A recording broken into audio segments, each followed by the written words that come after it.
This is Pokémon Nightmare Crystal. It's an insanely difficult side hack made by one of the playtesters of Pokémon Crystal Legacy, which is a ROM hack I led to fix the many issues of Gen 2 Pokémon. Pokémon Nightmare Crystal has ridiculous gym fights, grueling gauntlets, an absurd final champion, and Pokémon can't even be revived after they faint. And I'm gonna see if I can beat it blind. Now, our run starts with me picking Cyndaquil, and for safety, I decide to grind it to level 6 before the first rival fight. The rival still does send out a level 5 Totodile, but despite not being trained, like all other Pokemon in this hack, Totodile has perfect stats, so this is still a pretty serious fight. I mean, just look at how it took that hit. Now, fortunately, with some help from Smokescreen, Leer, and a berry, we do manage to squeak out the win. First win under our belt, no problem, we're feeling good. Now, with our huge victory against Not Subscribed under our belts, I talked to Professor Elm and head to Route 46 in search of Geodude. Geodude is arguably the best Pokemon in this entire region. With rock typing, it's got advantages over the first two gyms and even resists Whitney's dreaded normal types. I managed to catch it, name it Johto Jesus, and now it's time we get serious. The next trainer up is the iconic youngster Joey, who I'm jump scared into seeing now has a level 7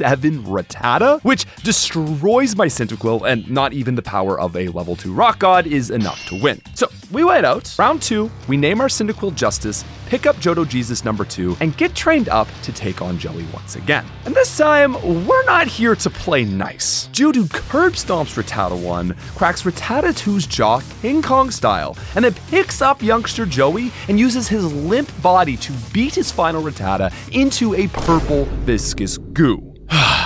Anyway, yeah, sure, Joey, I'll take your number. Now, youngster Mikey is up next, and things go just as smoothly as with Joey. The following bug trainer is surprisingly cooked with both Pokemon knowing Psybeam, and this fight is followed by a Mega Drain Pineco, but we managed to make it through relatively unharmed and land in Violet City. Now it's time for Bellsprout Tower, where we run into another one of Nightmare Crystal rules, the level cap. Faulkner's highest level Pokemon is 12, and this means that our Pokemon cannot gain experience past level 12 until Faulkner is beaten. We've already hit this level cap, and because Flash is kind of useless in Gen 2, we don't actually need to run through here. The reason we're still heading through here, however, is for Ghastly. Now, since we have the Fire Starter, most of the grass Pokemon we face through here aren't too much of a problem. There is one Sage here with this ridiculous Flail Sudowoodo build, but we do manage to make it to the top floor after just one reset and manage to catch our spoopy boy. And with that said, we reach our first gym leader with a level 12 Geodude, Cyndaquil, and Ghastly. Now, ladies and gentlemen, it is time for Faulkner, our first of 8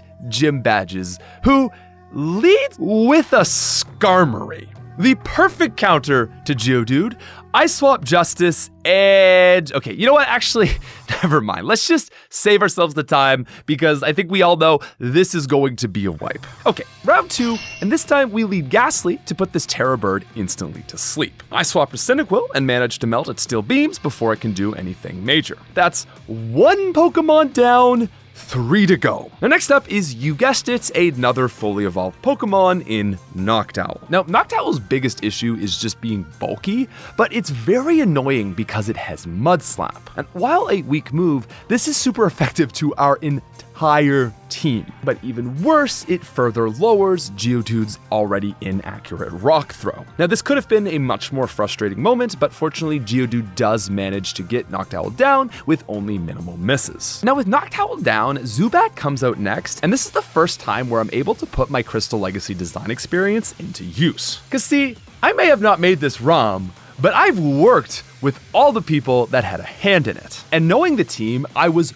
positive that they were going to have a Pokemon with a grass move specifically to counter Geodude. And so from here, I swap into Ghastly, correctly predicting the Zubat Mega Drain. Ghastly is then able to put Zubat to sleep and let Geodude finish it off. Now, Natu comes out last, and this thing is very scary because of its special attack. This was kind of the make or break moment, and I really wasn't sure what to do here. But I went under the assumption that Geodude would be able to take at least 1 hit, and I go for a Rock Throw, which actually kills it. Now, I'm honestly not sure whether this crit matters or not, as Geodude does have crazy high attack. But even if we didn't need that crit, I think it's safe to say that we did not deserve this win. This fight went so in our favor, with multiple sleeps hitting, accuracy checks landing. We just got extremely lucky, which I'm going to chalk up to beginner's luck. But regardless, that is badge 1 secured. Now from here, I pick up the egg and hatch Togepi, who I know will be super useful with its attack lowering move Charm. Also pick up a Houndour on Route 36, and then head to the Ruins of Alph for the Dome Fossil and some much needed rare items by completing the chamber puzzle. Now moving on to the next route, it becomes apparent that things are only going to continue to ramp up. The trainers on Route 32 start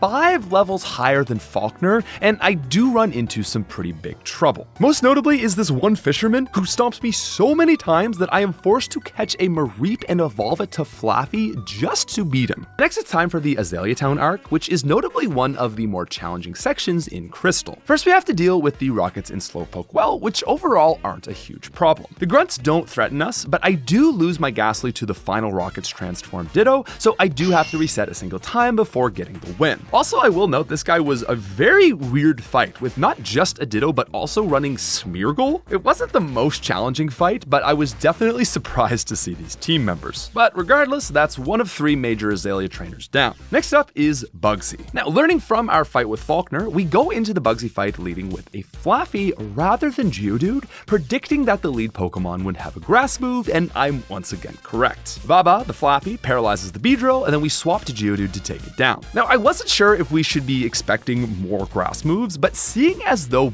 Butterfree comes out against Geodude, this raises my suspicions. I decide to swap into Quilava, who, as expected, eats a Mega Drain, and Justice delivers and is able to take it out without issue. Now, next up is Ariados, who hits a double team, and I'm getting really worried here. Now, I do manage to get an extremely blessed burn here, but my fears do come true. This Ariados, as expected, has Baton Pass. And so, it Baton Passes its double team into Scyther. Scyther has insane stats, a very scary Fury Cutter, and now a chance to miss any move thrown at it. In this moment, I do the only thing I can, which is swap back to Geodude, and while Scyther does hit us with a Rock Smash, Johto Jesus is able to serve up a tasty Mineral Salad and take it out in one shot. He then dishes out a second helping to take out Ariados and clutch the fight for us with a grand total of 0 resets. Look, guys, I know, Whitney's coming up, we are scared, but let's just bask in this one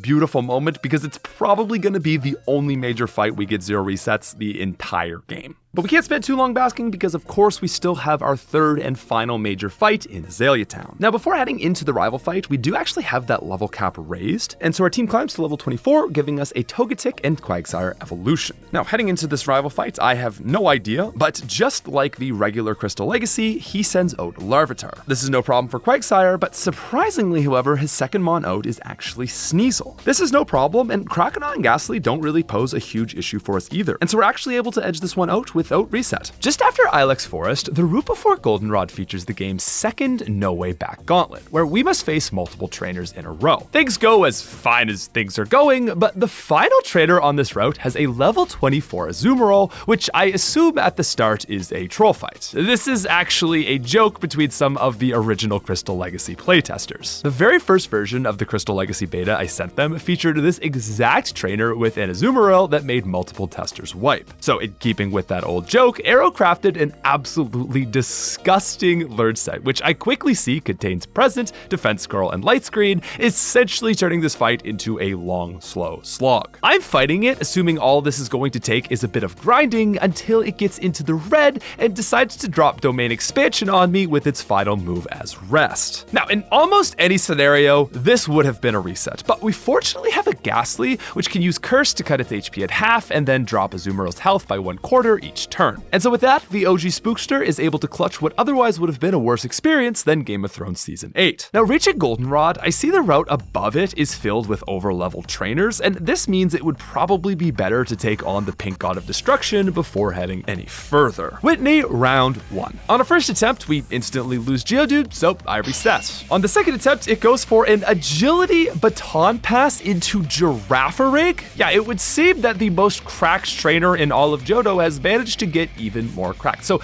let's try something different. If we want this to go well, we're probably going to need more tools, and so I decided it might actually be worth grinding through these northern trainers to pick up some additional artillery. It's not outright awful, but ends up being pretty consistently awful, and after probably a dozen resets, we managed to get through. We're able to pick up the TMs for Rollout and Dig, along with the Quick Claw, but most importantly, it's also an opportunity for the bug catching contest. Now, unfortunately, I missed out on Heracross in Azalea Town, but after a bit of hunting, I managed to pick up a Scyther, which many of you probably know is one of the best Pokemon in Crystal Legacy. And especially at the third gym, these are stats that are much appreciated. So, Whitney round 3, was the grind worth it? Well, we start this fight getting flinched 3 times in a row, which has a 3% chance of happening, so that's gonna be another reset. Round 4, I lead Machop, which we caught back in Azalea, and get a beautiful crit off its Karate Chop to start the fight. Now, Girafarig comes out next to counter the fighting type, and I swap to our newly acquired S-tier Mantis. In Crystal Legacy, Cut was one of the few moves that had its type changed and is now Bug, which is able to absolutely destroy Girafarig.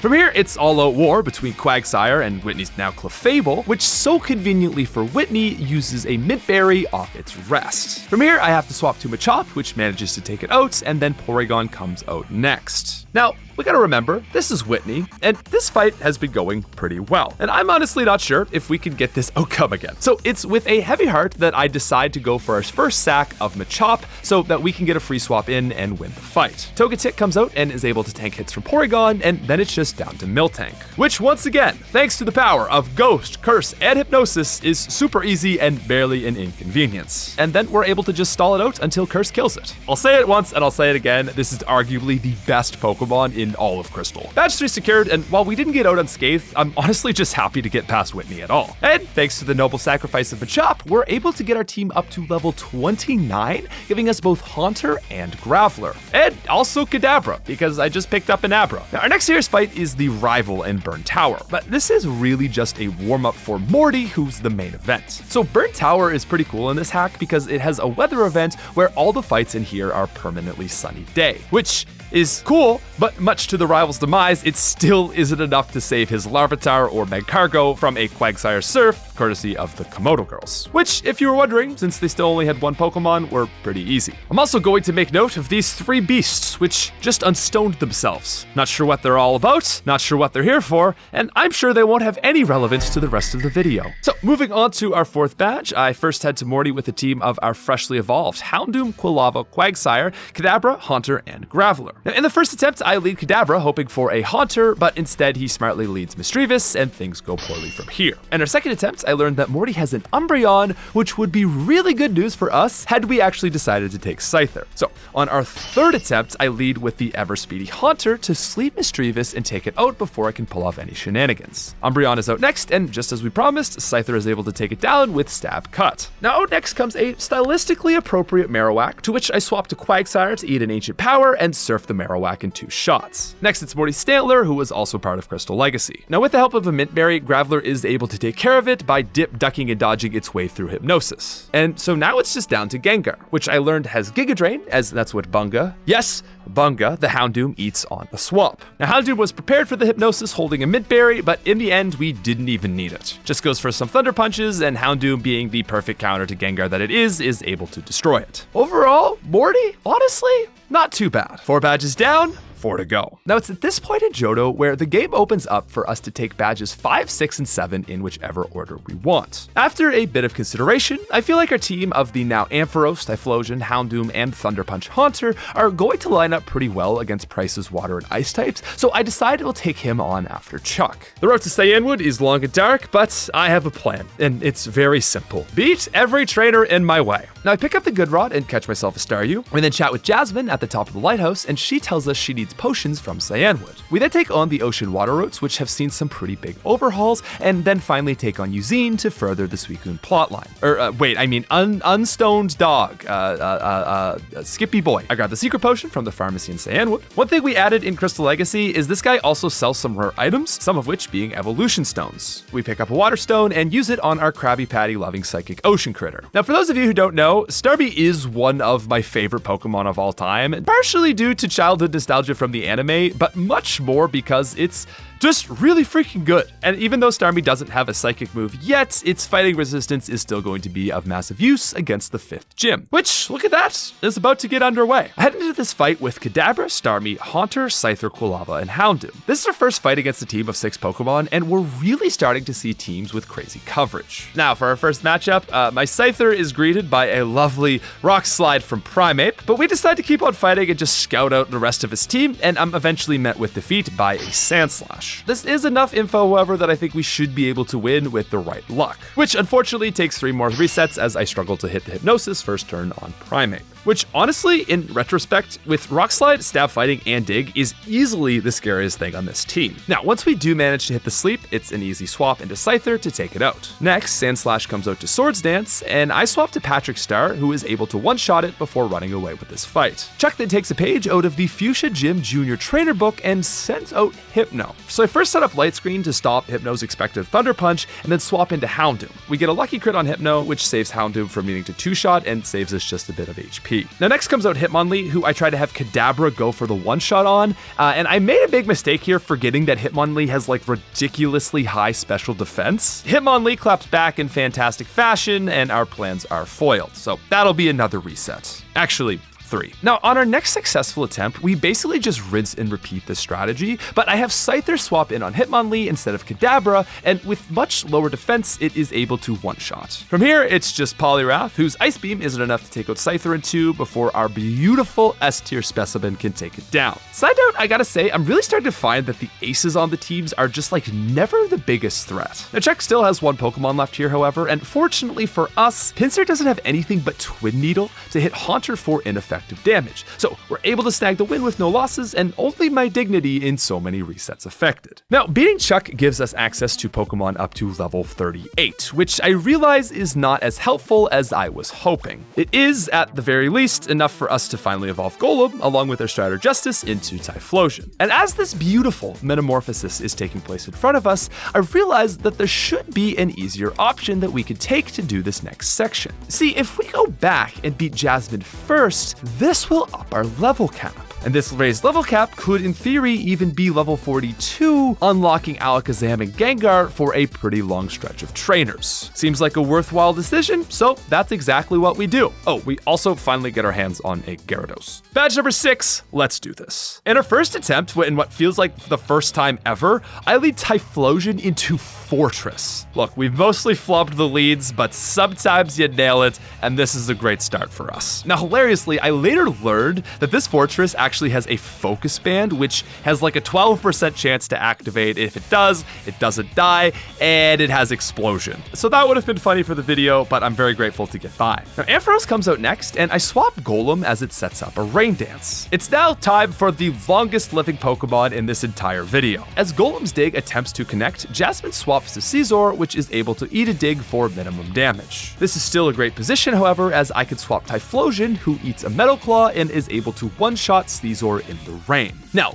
once again, Jasmine swaps to Ampharos, I swap Golem, and the process repeats. She sees ground, so she swaps to Skarmory, Typhlosion comes out to eat another Steel move, and then is able to one-shot Skarmory with a Thunder Punch right on the nose. Skarmory might be tough, but nobody likes getting punched in the nose. Now, next, for the 3rd time in a row, Jasmine goes with Ampharos, so I say, okay, sure, and once again, swap back to Golem. But this time, I am in fact able to finally connect a dig, and we actually see hidden power on the invulnerable dig turn. Now, let's just put 2 and 2 together. What I'm thinking is Jasmine has swapped to Ampharos every single time my Typhlosion has been out, and I realize this must be that it has hidden power water. With Rain Up, I swap into Haunter, who barely lives, and this confirms to me that it probably was. Haunter is able to do what Haunter does best, however, and we finally take this Metis out with a fast Shadow Ball. Now, once again, we see the theme of aces being terrible, with Steelix literally posing 0 threat. And now it's just down to our entire team versus Magneton. Our first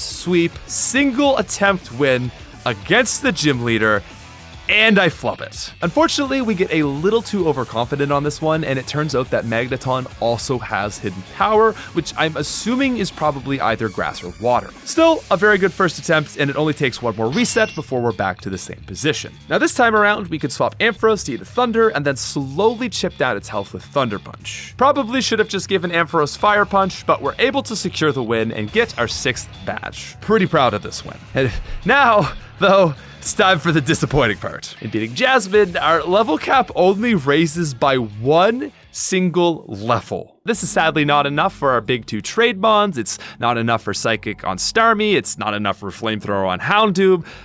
It's just a little disappointing. And so this means there's really nothing to do now but grind through Lake of Rage and the Rocket Hideout. It's slow, frustrating, very tedious work, and honestly, there's really nothing all that exciting here. It's just a lot of resets and fairly straightforward fights. That is up until Archer, our first Rocket Executive. And guys, this was a pretty wild victory. So on the first attempt, Haunter takes out Tauros with 1 HP. His Nidoking crits into Starmie for 3 HP, then crits into Gyarados and gets the defense drop. Next, he manages to poison Golem and crits him by an Earthquake. Archer just truly came here to win with the mentality of a champion, and I am not here for it. What Archer forgot, though, is that I have a Golem with Rollout. Now, Rollout has been on Johto Jesus' kit since Whitney, but I've never been able to match it up against a lead that it can actually use it on. That is until now against Archer's Tauros. So I lead this fight with a Defense Curl, which not only raises Golem's defense, but also doubles the starting power of Rollout from 30 to 60. Now, Rollout round 1, even with the boost, is always going to be minimal damage, but Rollout round 2 is now 120 base power and crits. See, it's now here where Rollout gets super tricky, because if there's any Pokemon that outspeeds and has like a really strong move, you just die, and that's why it basically never works. Archer's Slowbro, however, must have Surf, so he sends that out next, seeing the one-shot. Unfortunately, he didn't even read the name of his Pokemon, because it's a Slowbro. It's even slower than Golem. Round 3 of Rollout connects with Slowbro for 240 base power. Now next up, it's Nidoking, to which a super effective Earthquake hardly even phases Golem, and it claps back with a 480 base power drive-by. Now it's clear at this point Archer has exhausted all of his options, as 5th Pokemon Weezing comes out to land the most pathetic Sludge Bomb, to which we send back our 5th and final Rollout for 960 base power. Oh, and if it wasn't already strong enough,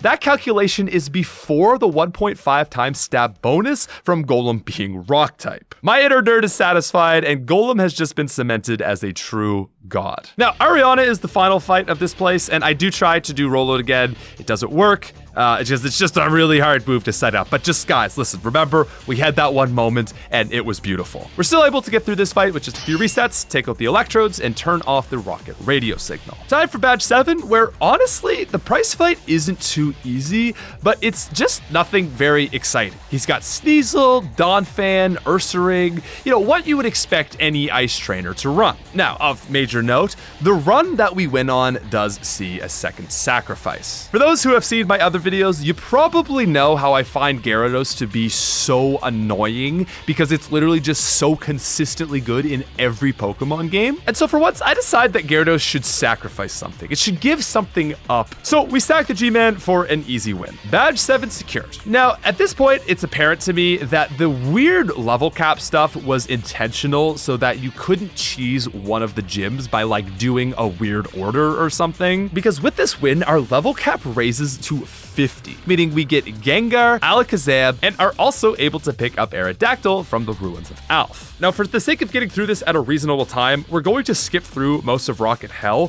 which, for your information, is still Rocket Hell. The team does go easy on us for once, and most of this Rocket section is actually fairly easy and under-leveled. And I gotta say, it's a massively appreciated breath of fresh air to just kind of like chill through some of these fights, because this is just a very lengthy section. Of note though, you guys remember that Rocket we fought with the Ditto way back in Slowpoke Well? Well, he was actually the imposter director at the first top of the radio tower, and he still has his Ditto. How neat. Now, other than that, things go as Well as they've been going, we defeat Archer and are given the clear bell and told to go to Tin Tower. Which, of course, we won't be doing that, because using legendaries, I mean, come on guys, that's for children who don't know how to play Pokemon. I mean, we couldn't possibly use the box art legendary. That would be blasphemous. I mean, oh wait, 570 base stat. I mean, no, it's still wrong. And we got a Suicune. I'm sorry, but I'm using Suicune. I'm also evolving my Scyther into Scizor. Are you guys ready to go kill some dragons? Sounds good to me. Let's do it. All right, so here's how you do it. First, reset like 10 times and finally get the perfect setup. Make sure this attempt is as convoluted and tricky as possible, making sure to do all kinds of weird stuff that doesn't actually help. Eventually, get to our ace Kingdra, and while it's asleep, swap to Houndoom to use Thief and take its leftovers. Next, you're gonna wanna realize that you're really dumb. Now, there may be a bit of difficulty in accepting this, but once you see that your Houndoom has a gold berry, you're going to be more than willing to accept it. At this point, you're gonna wanna reset again, and again, and again, and again. And eventually, you're going to get another run that looks like this. Alakazam 2 shots Dragonair, 2 shots for Alligator, and then outspeeds the Quick Claw Gyarados and takes that down as well. Make sure not to let go of that gas as Lapras comes out, and hammer that thing with Thunder Punch as well. With so many Pokemon left on your team, Lantern won't be a problem, and now all that's left to do is swap to Gengar, hit the sleep, and drop Curse to survive with 2 HP. Finally, you just need to swap Houndoom, survive an Octazooka, and land the Thief to steal the leftovers, which is now in your party. Finally, swap to Scizor and eat a crits, and watch as this cursed sea dragon goes down in a beautiful style. 18 resets, 0 pride, but leftovers and 8 badges. With that, ladies and gentlemen, we've made it to the Elite Four. The question now is, what are we going to bring, and how are we gonna do this? Because remember, this is Nightmare mode. We have to craft a team that is so good it can make it through the first 4 fights without losing any Pokemon. Our options for party building are Typhlosion, Golem, Gengar, Togetic, Houndoom, Ampharos, Quagsire, Alakazam, Scizor, Starmie, and Suicune. Fire isn't going to help much, so we could pretty quickly say no thanks to Typhlosion and Houndoom. Also, while I love our grounded Jesus, Aerodactyl is stronger, is also the fastest Pokemon in the entire game, and gives us immunity to the extremely abundant Earthquake. One early Pokemon that I think is an absolute must, however, is Gengar. Fast Sleep has probably been the single biggest get out of jail free card this entire run, and so for that reason, we're going to take our Spoopy Boy. Now, third, I really like the matchup of Scizor against both Psychics and Dark. Not only does it hit for meaty super effective damage, but Steel is just an amazing type defensively. Now, of course, everyone knows that if you're making a team for the Johto Elite Four, you need to bring something that has Ice Beam and is fast. Starmie has Ice Beam and is fast, plus also has the bonus of being a Psychic type, so that's another add. Now, between Alakazam and Suicune, I think that both could do well here, but we're lacking a little bit of special defense bulk, so I decided to go with Suicune since this also has Ice Beam. And given that I'm finally doing a run where legendaries don't even feel overpowered, this is the perfect opportunity to use what is a very old friend of mine. So with the help of some Super Repels and the Master Ball, Raikou, the legendary beast, and Thunder Sabertooth Tiger joins our team to fill out our 6th and final spot. I name him Dog for obvious reasons, which is of course just to annoy people in the comment section. And so with that, ladies and gentlemen, we have our Elite Four team. And again, I need to remind you that this is a 5 fight in a row gauntlet. See, I cannot save between these fights, because if I do, I can lock myself in the Elite Four, and then wiping simply results in my game resetting and getting sent to back before that fight. If we want to beat this game, we have to do it 5 fights in a row with no resets. Guys, it's been a good run. Let's do this. We start against Will, and it only takes about 5 resets before I find a strategy that actually gives me 100% consistent sweep. I learned that Scizor with Silver Powder is just enough to one-turn Slowking and avoid getting roasted alive, so that's our lead. Next, I can just swap to Raikou for Golduck, which always lives to a crit, and then one-shot it with Thunderbolt. From here, we swap back to Scizor, who completely walls Exeggutor. Next, all we have to do is Agility for +2 speed, Swords Dance for +2 attack, and even without crit, Scizor is able to solo sweep his Girafarig, Xatu, and Espeon. And so getting what is basically a guaranteed win is huge, because it makes it so that we don't have to wait waste time losing to Will to get to the later trainers. Unfortunately, Koga is next, and this is a little more tricky. It probably takes somewhere between 10 and 15 resets before I start to figure out a solid strategy. Now, to begin, I lead Starmie, who can use Ice Beam to guaranteed Oko Gligar without fail. Then, Scyther comes out, and I can swap Aerodactyl out to Rock Slide it. The next Pokemon we usually see around this time is Nidoking. You remember that leftovers we got from Claire? Well, it's super important on Arrow, as we've given it Fly to help it restore additional HP. In this matchup, Arrow can Earthquake, take a Rock Slide, and then use Fly to finish it off while getting a second turn of leftovers. Next, if Aerodactyl is able to get past Nidoking, it can Wall Muck and take it out with 2 Earthquakes. Now, if we can get to this point, the rest of our team is fresh and it's a super easy win. Caesar walls both Venomoth and Crobat, so it's just a slow, tedious accuracy test until we can secure the win. Overall, Koga is not consistent, but outside of unlucky crits or Scyther's hidden power, the fight is pretty straightforward. And so once we got this strategy down, I would say we had about a 75% win rate. It actually only took me 2 fights to learn how to get another 100% sweep. All I need to do is give Caesar a Miracle Berry and lead it into Umbreon. We simply go for an Agility followed by Swords Dance, and as long as Umbreon doesn't land 2 Zap Cannons in a row, the fight is guaranteed. Now, the odds of it even using Zap Cannon are probably like 33%, so the odds of this happening are less than 5%, meaning that we could just be free to sweep the rest of our team. What's cool about this is it means that any fight that makes it past Bruno is going to the champion. Unfortunately, we have to backpedal because that requires getting past Bruno. So Bruno is awful. He leads with an Earthquake, Rest, Mintberry, Blastoise. And unlike the other leads, this is perfect, because there's nothing like probably in existence that can actually one-shot this for a free, easy kill. So the only way to get around this Blastoise is setting Reflect out first and then taking it out. Now, next up, it's usually Heracross, who has Earthquake, and this is tricky as well because it also has Cross Chop and it also has hidden power. Now, we can easily neutralize an Earthquake by swapping into Aerodactyl and obviously one-shot it, but even if that all goes well, Bruno will see this as a bad matchup and then switch to Steelix. Steelix sucks. It's got a Quick Claw, which seems to proc like 25% of the time. So this means the only Pokemon that can one-shot Steelix is a Mystic Water boosted Suicune. Now his Primeape is terrifying, but Aerodactyl, Starmie, and Suicune can all kill it fairly easy. But then there's Hitmonchan, which runs a Berserk Gene, which raises its attack by 2 stages while confusing it. It also has Mach Punch and Pursuit, meaning that sometimes this goes super easy, and sometimes no matter what you do, your run is wiped. All of this is then compounded against a Machamp, which the only Pokemon on my team that can kill it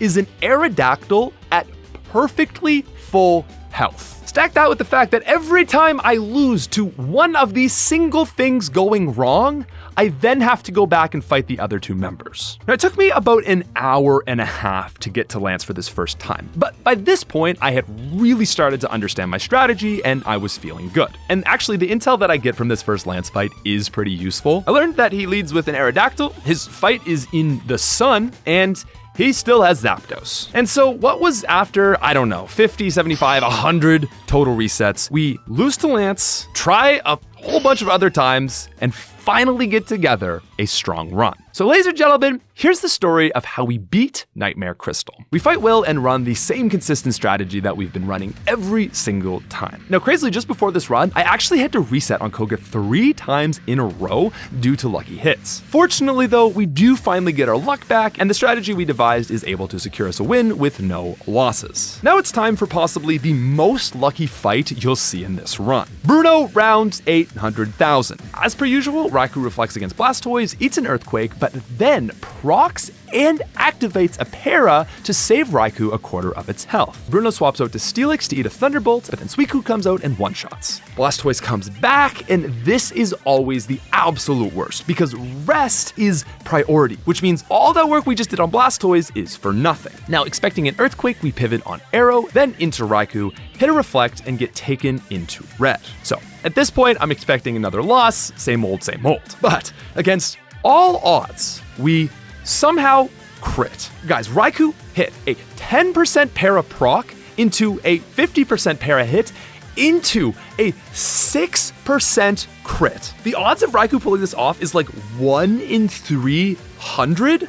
And while it saves this run, we're still not even out of the woods. From here, Aerodactyl takes the stage to kill Heracross, and we get perfectly lucky as Primeape comes out for Aero to also one-shot. See Aero's health? This is important because Aero holds on with 3 HP on a high rolling rock slide and claps back to take out his most lethal Pokemon. Still not out of the woods, however, because there's a 25% chance for Hitmonchan to hit Pursuit and kill us. Against all odds, we are blessed. Scizor comes out, and after Hitmonchan hits itself in confusion, it cleans up with a Metal Claw. This is an absolutely ridiculous win, but at the same time, still isn't even that out of the ordinary for what it was taking to beat Bruno. Unfortunately, at this point, we have the knowledge of how to beat Karen, we get another easy fight, and this results in our second time making it to Lance. Lance has a Legendary, 2 Dragonites, and Aerodactyl, which is arguably the best Pokemon in the entire game. He's also Sun boosted to make his flamethrowers hit harder, make our thunders and blizzards not hit, and of course, make all water moves do half damage. The only thing we have is the ability to finally sacrifice in this fight. Champion Lance, let's do this. So to lead, there's literally only one Pokemon that can kill Lance's Aerodactyl, and that is our Aerodactyl. Now, I don't know if it's like a DV thing or just Lance being OP for whatever reason, but he does unfortunately outspeed us. And even worse, despite Rock Slide having more power than Ancient Power, we're not able to kill here. So sadly, I'm forced to swap to Scizor to secure the kill. Now, Gyarados comes out next, and this is very fishy. I think it's a pretty obvious fire move incoming, so I swap to Raikou, who does eat the Fire Blast and then one-tap Gyarados back. So far, all things considered, it's going well. Now, Dragonite 1 is up next, and like an absolute dummy, I set up Reflect expecting an extreme speed, but he goes for a special Outrage. Now, it's at this point, our run has been just so crazy. And I realize it's not time to do more recon, it's time to go for the win. So, it's with a heavy heart that we send off a Thunderbolt and let Raikou sleep. To avenge the sacrifice, however, Starmie takes the field for the first time in this whole Elite Four run and does the job it was destined to do perfectly. Ice Beam to the face, 4 times damage done. Now it is time for Zapdos. And seriously, a Zapdos, like this thing has managed to stay in competitive for how long? How do I beat this? Well, a Golem would obviously be the perfect Pokemon, but we don't have that. So instead, it's time for another sacrifice. We set up Light Screen, fire off one last Ice Beam, and Starmie goes down. We're left with 2 Pokemon weak to Electric, a Scyther with not even a neutral move against it, and so with that, it's time for Gengar. The Pokemon that has carried us through this entire run, the God of Nightmares versus Lance's Legendary Bird. As always, we lead our back pocket ace with a sleep, and to my horror, Zapdos uses a Mint Berry. It hits back with Paralysis, and we then eat our own Miracle Berry. We go for Hypnosis again. This entire run on the line, and Gengar hits. 3 Shadow Balls, and Zapdos goes down. 2 Pokemon to go, 1 more sacrifice. Charizard comes out, and I pray for a lucky Earthquake into Aerodactyl, but Lance uses Flamethrower, and it's another death. Now, important note here, Earthquake is definitely on this Charizard, and Earthquake definitely would kill Gengar. But remember, the sun is up. So what this tells us is Lance saw a kill with Flamethrower. So it's obviously going to destroy Scizor. Suicune's water attacks are going to be cut in half, and there's a good chance that this thing has Solar Beam. All we can do is go back to Gengar and pray. 1 more sleep. A 20% chance to get all 3 off in a row, and Gengar clutches. 2 Thunder Punches, and it's time for Lance's final Dragon. Gengar Shadow Balls twice, we swap into Scizor, the MVP of the league, to eat 1 more attack and finish it off. It took hundreds of resets, my entire dignity as, I guess, a Pokemon YouTuber. And ladies and gentlemen, with that, we become the champion of Pokemon Nightmare Crystal. Or so I thought, but we actually have 1 more fight to go. Now the press rolls in, Lance sleeps us away. The best half of what was truly a 12-man effort is registered, and we're sent back to New Barktown. You guys may have forgot, but I didn't. We have 1 last fight. See, at the start of this playthrough, we suffered an offense so egregious that while I told you guys I was setting out to beat this game, there was actually something else that I wanted to do. You see, there was a particular youngster that not just made us reset, but actually destroyed an entire timeline. Now, since the start of this run, I have been a believer in justice. And to put a nail in the coffin on this game forever, we take on the true post-game final match, Youngster Joey, the Eater of Worlds, the one true god of death.